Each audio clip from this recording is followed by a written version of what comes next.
What's happening, folks? Back with another reaction, back with more live Aha, and we're returning to the performance in Buenos Aires, Argentina in 1991.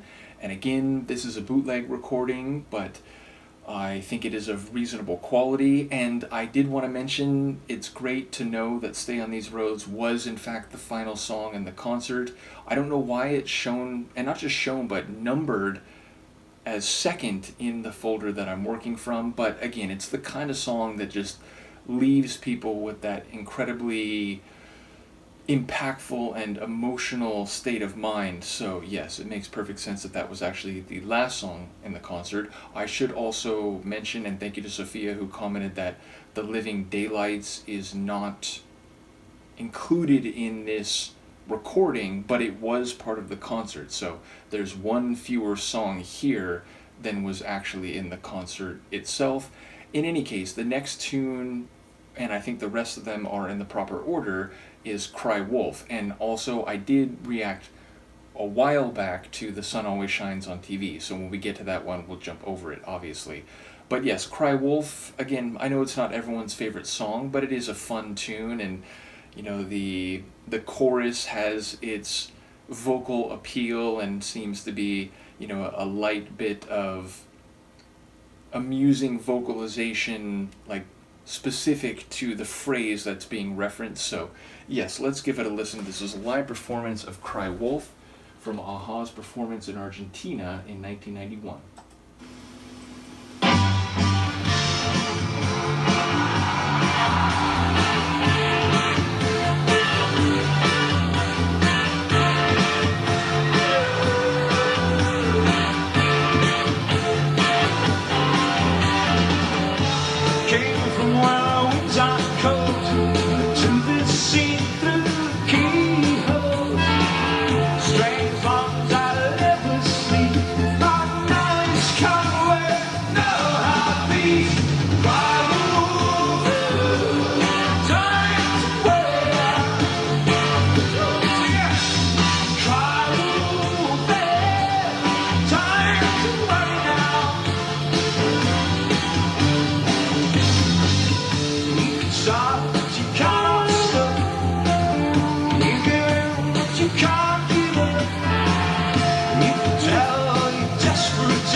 Okay, so again, the live acoustics give it a different feel relative to the album or studio version. I will say the lower end of this recording, the drums and the bass are really forceful and popping. Now, again, that might be just a nuance or a byproduct of the live, like bootleg recording of it, but really the kick drum and the bass were really hitting so forcefully that I was surprised as I was hearing it.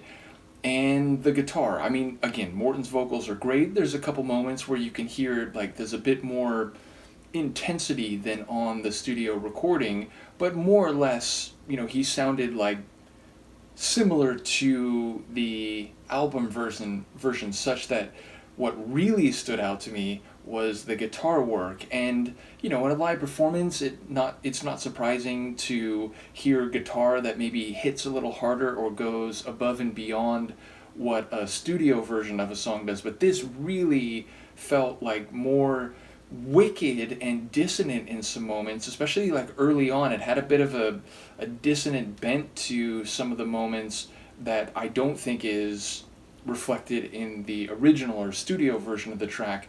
But then when it gets to the solo section and the latter stages, holy smoke. So Paul absolutely on fire, and just the overall feeling of it was more of a rock sound than comes across in the album version. So yeah, that was fantastic, and I think exceeds the song itself in terms of what happened here live relative to the recorded song, which again, I enjoy this recorded song. I get that it's maybe not their most serious song, or there are other tunes that perhaps display their unique qualities more than this one, but I do enjoy the song anyway, and this version really popped, especially the guitar. So yeah, that was great fun. Let me know what you think of it, and I'll see you for the next one. Peace.